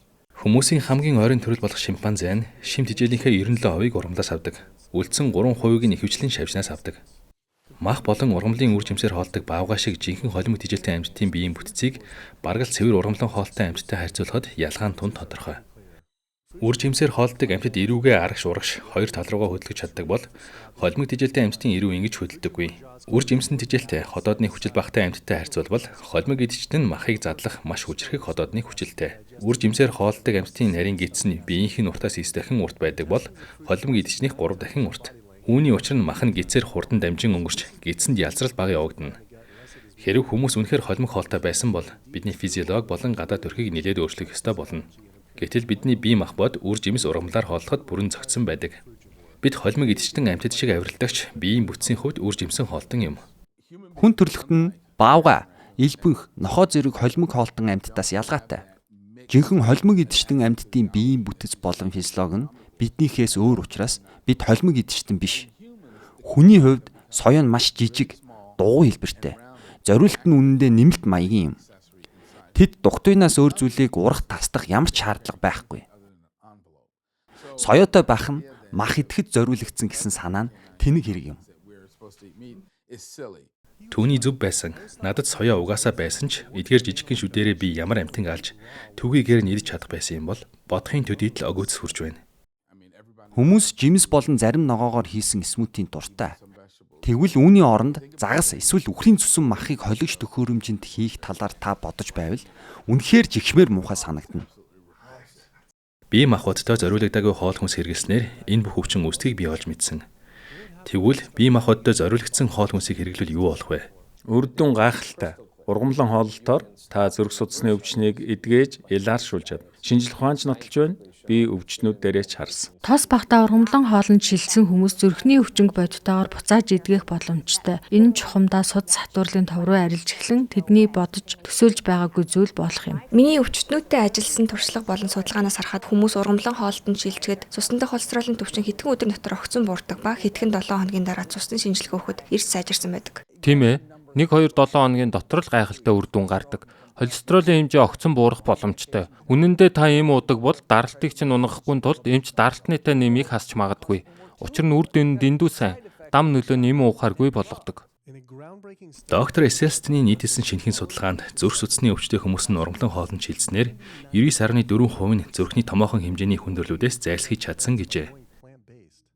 Яагаад гэвэл энэ зөвхөн зүрхний өвчин биш юм. Энэ бол даралт ихсэх, чихрийн шижин, цус харвалт, мөн зүрхний шигдээс хүнд хэлбэрийн автоиммун эмгэгүүд, чонон хөрөөс, бактери өвчин, улаан хоолой сөргөө, ясны сэргийлэлт юм. Маш олон өвчнүүд гэсэн үг. Тэр бүхэл хэрэг өвчин хүртэл үнэхээр эрс өөрчлөлт гарна. Үе мөчний хэрэг өвчнөд хүмүүсийг харахад өрөвдмөр байдаг. Зүгээр л эрендэг зэрэмдэг байдаг. Хэрвээ ургамлан хоолтонд шилжвэл тэд эмээ хүртэл уугаа болдог. Яс үе холбоосны хүнд хэлбэрийн өрөвслөөр өвдөж чаналж байгаа Жейн Чалматай дахин уулзахаар очсон юм. Хэдхэн 7 хоног мацаг барьж мөн хоололтой өөрчлөснөөр гарсан үр дүнг нь хараад би өөртөө ч итгэж чадаагүй. Таныг ингэж харах үнэхээр гайхалтай сайхан байна. Харин тийм ээ. Хилээд юу гэхээ? Алхаж чадахгүй онгоцны буудал дээр тэрэгцэрт суудаг байсан хүн гудамжаар цэвэр агаарт амьсгалангаа алхан ингээд л нарлаж явна. Энэ бүгд ердөө 2-7 хоногт боллоо. Бүх эмээ хэрэглэхээ болж үрвсэл биенээс алга болж байгааг мэдрэн би хөнгөрч хөдлөхөд амар болсон. Зүгээр л маш их эдгэрэл хурдан хугацаанд явагдлаа. Энэ бүхэн ердөө л өөрийн биедээ зөв зүйлсийг хийснээр л болсон зүйлс. Өвчнийг эмээр эмчлэхдээ холестерол буулгахад нэг юм, өндөр даралтандаа өөр бүлгийн эмнүүд, чихрийн шижиндээ бас өөр бүлгийн эмнүүд уудаг бол ургамал хоол нь бүх өвчнөд нөлөөлдөг ба энэхүү хооллолтоор л бүгдийг удирдах хянах боломжтой. Ингэж хоолсноор гарах үр нөлөө нь маш их. Зөвхөн зүрх судасны өвчнөөс л ангижрахад Америкийн нэгдсэн улсын дотоодын нийт бүтээгдэхүүнээс 3 дахин их буюу $48 триллион бид хэмнэнэ. Артерийн даралт ихсэх өвчин зэргийн үед уудаг эмүүдийг үлдсэн амьдралынхаа туршид уухгүй, хизээч өвдөхгүй байх болно. Таны хийж чадах зүйл бол бие махбодтой өөрийгөө хангах боломжийг олгох юм. Бид артерийн даралт ихсэх өвчнөд 174 хүнийг дагаж судлахад 174 үлээ эм өгөхгүйгээр даралтыг хэвийн хэмжээнд нь буулгаж чадсан билээ. Короны өвчин мэтийн гидсний өрөвсөлт өвчин, тархмал хатуурл өвчин зэрэг цэвэр ургамлын гаралтай хооллолт хамгийн үр дүнтэй байсан. Ямар ч мэс засал, эмчилгээний бусад ажилбар аргуудтай харьцуулахад ургамлын хооллолт нь урд өмнө гарч байгаагүй үр дүнд хүргэсэн байна. Амьтны гаралтай хоол хүнсээ багасгах бүрт тэдний зүрх судасны өвчин, хавдар, чихрийн шижний өвчлөл багасж хүмүүсийн нас уртасч байгааг та харж болно. Хүний хорт авдрын эснээс Петрийн аяганд хийж дээрээс нь веган хоолтой үүний цусыг тусаахад өсгүүрийн орчин дах төрөв булчирхай хавдрын эс 72 орчим хувиар дарангуйлагдаж байв. Тэд мөн хөхний хавдартай эмэгтэйчүүдэд энэ аргыг туршиж ургамлан хооллолт ямар нөлөөтэйг харцгаая гэсэн юм. 2-7 хоногийн дараа тэдний бие цэвэрлэгдсэн. Тэдний цусыг хавдрын эсэн дээр тусаахад дээжний аяган дах бүхнийг цэвэрлэж чадна. 2-7 хоног ирүүл хоолсны дараа шүү дээ. Тэгвэл та бидэд ямар цустай байхыг хүсэж байна вэ гэсэн асуулт гарч ирнэ. Би үйлдвэрлэлийн болон системийн инженерийн чиглэлээр ажилладаг байлаа. Бамбай булчирхайн хорт хавдраар өвдөх хүртэл энэ салбарт олон жил ажиллаж хавдартай болсны дараа бүх зүйл өөрчлөгдсөн. Би эмийн эмчилгээ, мэс засал гэхээс илүүтэйгээр өөр эмчилгээний аргыг туршиж үзэхээр шийдсэн юм. Бамбай булчирхайгаа ахуулж чухал насан туршдаа юм ух байсан учраас инхийг хүсээгүй.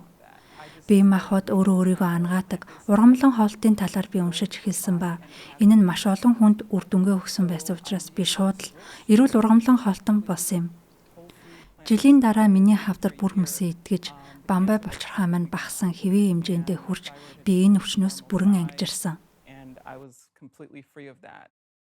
Энэ үнэхээр итгэмээргүй юм. Сахар хэрэглэхгүй гэдэгтэй адил энэ бүхэн эрүүл хоолтын үр дүн биш гэж үү? 1940-д оны үед Дюкийн их сургуулийн доктор Уолтер Кемпнер бүрэн ургамлан хоолоор биш ч гэсэн цагаан будаа, жимс, элсэн сахар зэрэгээс бүрдсэн хоолтын дэглэмээр биднийг хамгийн ихээр үхэлд хүргэдэг зарим өвчнүүдийг ангаж чадсан байна. Тэрээр чихрийн шижин, зүрх судасны өвчин, артерийн даралт хэд ихсэлт, чихрийн шижин өвчний хүндрэл, чихрийн шижин өвчний сохролт зэргийг буцааж эдгэж байв. Эдгээр хүмүүс нь үндсэндээ амьдрах найдваргүй онштой байсан ба түүн дээр очиж ер нь бол хүмүүсийн аимшигтай гэж үздэг сахарыг хэрэглүүлсэн. Гэхдээ гол нь цэвэр веган хоолны дэглэмийг баримталдаг. Хэрэв энэ мэдээлэл 1940-од оноос хойш байсан юм бол яагаад бүх эмчнэр үнийг мэддэггүй юм бол? Бидний гангаахын сургууль сурч байхад хоол хүнс ямар их нөлөөтэйг заадаггүй байлаа. Хоолтондоо өөрчлөлт хийх нь магадгүй бидний өөрсдийнхөө хувь заяаг тодорхойлох хамгийн чухал зүйл байсныг бидэнд заагаагүй. Энэ нь бидний генетикийг ч давах хүчтэй. Эмчтэй нь яагаад энэ талаар хэлэхгүй байна вэ? Магадгүй тэд энэ талаар хизээч суралцаагүй байх. Үнэн дээр бол бүх эмчнэр хэдэн жил тутамдаа 7 цагийн хоол шимт хичээлийн сургалтанд албан ёсоор хамрагдах хуулийн төсөл өргөн барьсан байдаг. Гэтэл хэн үүнийг эсэргүүцсэн гэж Калифорни эрүүл мэндийн холбоо тэрч байтугай өрхийн эмч нар мэс засалчид бүхий л эрүүл мэндийн үндсэн салбарынхан гарч ирээд эсэргүүцсэн. 7 цаг бол урт хугацаа. Ажлын цагаар тааруулсан байсан ч урт хугацаа. Тэгэхээр тэд зүгээр л төвийг сахих биш, бүр хоол тэжээлийн мэдлэг боловсролыг идэвхтэй эсэргүүцдэг. Хачиргалтай өвчтнүүд эмчдэр ирэхдээ тэдний хоол тэжээлийн талаар хангалттай мэддэг гэж боддог. Гэвч эмчнэрийн талаар их зүйл заалгаагүй болохоор сохроо давуулна гэгч л болоод байна. Хоол тэжээлийн талаар бүхэлдээ мэрэгсэн хоол зүйч нараас бид энэ талаар яагаад сонсдоггүй вэ? Америкийн хоол шимтгийлийн холбоо нь үйлдвэрүүдийн өөрсдийнх нь гаргасан хоол тэжээлийн мэдээллийг нийтэлдэг. Үйлдвэрүүд үнийг бичгэд тусгаалan оролцож нэг хуудас мэдээлэлд $20,000 төлдөг. Тиймээс үнэгний үйлдвэрээс үнэгний талаарх мэдээллийг таавдаг гэсэн үг. Хурганы аж ахуйн салбараас хурганы талаарх мэдээллийг авна. Энэ нь яг л тамхи татахын ач тусын талаар тамхины үйлдвэрээс суралцахтай адил юм. Хүмүүсийн манх идэх нь тамхи татахтай жоохон адил юм байна гэж би боддог. Энэ бол мөрөөдөө тоглоомтой адил. Та чихрийн шижин өвчнөр өвдөхгүй байж магадгүй ч 3 хүн дутмын нэг нь өвдөх магадaltaй. Та хавдраар өвдөхгүй байж магадгүй ч 2 эрэгтэй хүн дутмын нэг нь 3 эмэгтэй хүн дутмын нэг нь өвдөх магадaltaй байна. 3 хүн дутмын 2 нь жингийн илүүдэлтэй болох магадaltaй. Бүх хоолд биш ихэнх нь юм байдаг. Таны хийж чадах хамгийн сайн зүйл бол эрүүл мэндээ эрсдүүлэхгүйгээр бууны хоолойноос сумыг авчаах буюу амтны гаралтай хоолойносыг хоолноосоо хасаж оронд нь эрүүл хооллох явдал. Би Трүү Нортод бактери өвчин амжилуулж баг зэрэг жин хаяхаар очсон л доо. Маш гайхамшигтай. Хоолтой өөрчлөлт 2-7 хоногод бактери өвчин, сэтгэл гутрал, өвдөлт намдаах, зүрхний эмгээд бүх юмээ би уухаа боллоо. Энэ бол үнэхээр гайхалтай зүйл юм. Би окси, адвилыг ууж байсан бөгөөд би маш их өвдөлттэй байсан тул өдрийг гайгүй өнгөрөх гэж 800 мг мотрин өдөрт 3 удаа ууж байлаа. Одоо ямар ч юм уухгүй байгаа. Хөөх. Энэ юу ч биш. 2-7 хоногт уу? 2-7 хоног буюу 14 хоногт. Тэгээ та ууж байсан бүх юмээ болсон уу? Тийм ээ, бүгдийг нь би бактери өвчний улмаас маш олон эмчид хандаж, маш олон янзын эмийг уусан ч надад огт тус болоогүй ба би сүүлийн 10 сар буудан дээрээ хэвтэж, амьсгалахад ч бэрх байснаас болоод маш их бухимдаж байлаа. Одоо 2-7 хоногт буюу 14 хоногт бүх юмээ уухаа боллоо. Би одоо амьсгалж, бие минь улам сайжирч, алхаж чаддаг болсон. 2-7 хоног эрүүл ургамлан хоол идээд миний амьдрал өөрчлөгдлөө. Үнэхээр гайхамшигтай. Тийм ээ. Үнэхээр тийм байна. Үнэхээр гайхалтай байсан. Ийм л байдгийг мэдэж авлаа. Би маш их ажиллагдсан мэт санагдаж байгаа. Маш сайхан аз жаргалтай байгаагаа мэдэрч байна.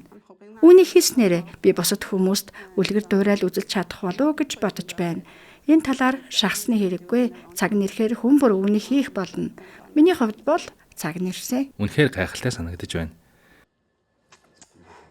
Баярлалаа. Баярлалаа.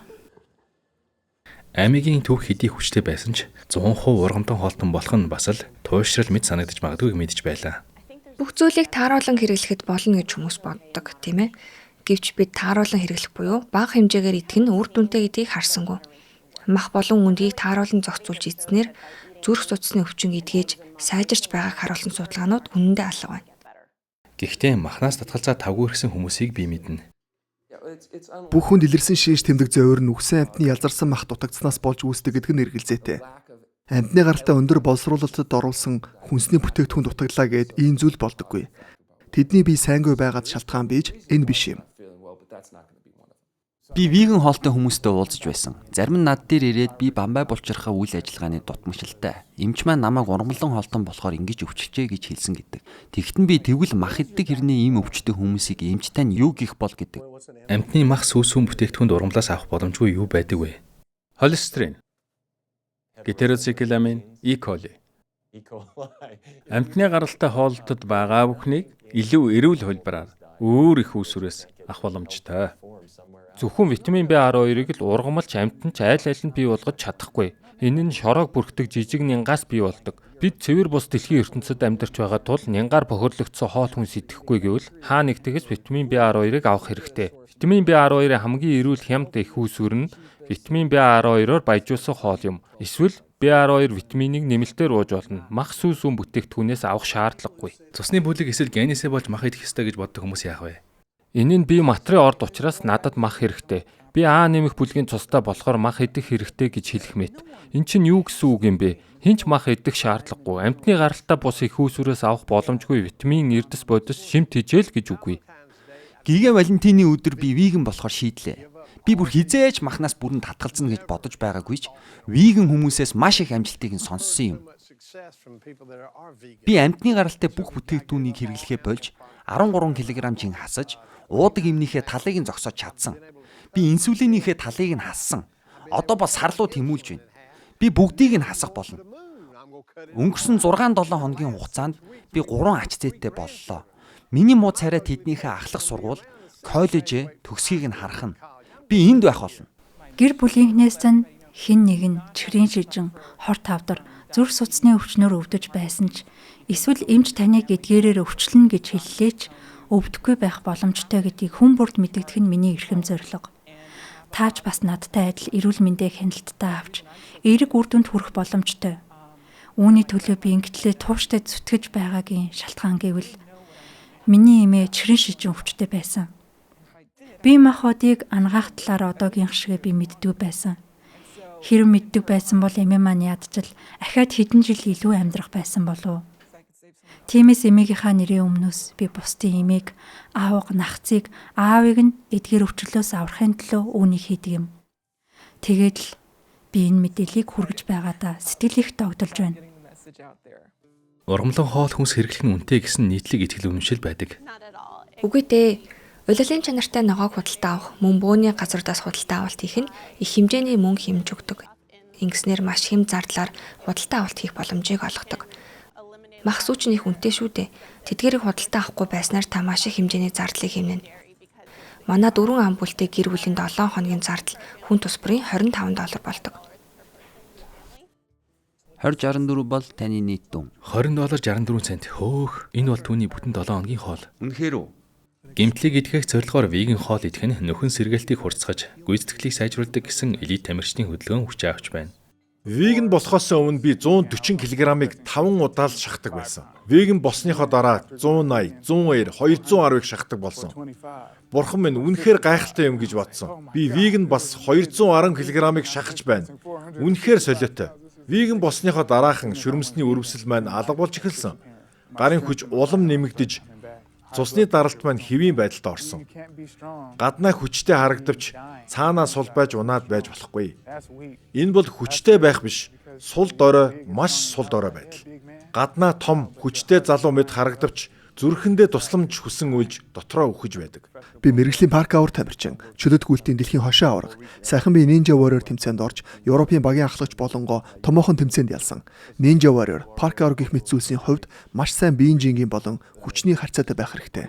Би өөртөө хэрэггүй асар их ачааг үрж явж байгаад веган болоод 7-9 кг հասсан. Би илүү шаламгай, илүү бүтээмжтэй, бас илүү хэрч хүчтэй болсон. Надад өмнө дутагдаад байсан жаахан нэмэлт эрч хүч. Энэ бол эрч хүчтэй амьдрах арга. Таныг тамирчин хүний хувьд ахиулж чадна. Миний хувьд би өмнөхөөсөө 100% илүү сайн тамирчин болж бэлтгэлд минь цоошин эхлэлийг нээсэн юм. Шинжлэх ухаан, эрүүл мэнд, тамирчид ч бас хүчтэй, эрүүл байхын тулд үхсэн амьтдыг идэх хэрэггүй гэдгийг баталж байна. Би 47 настайгаас эхлэн дасгал хийж эхэлсэн. Энд харагдаж байгаа бүх булчинг би веган болоод олж авсан юм. Биендээ 17 паунд булчин нэмсэн. Цэвэр ургамлын гаралтай веган хоолтоор шүү дээ.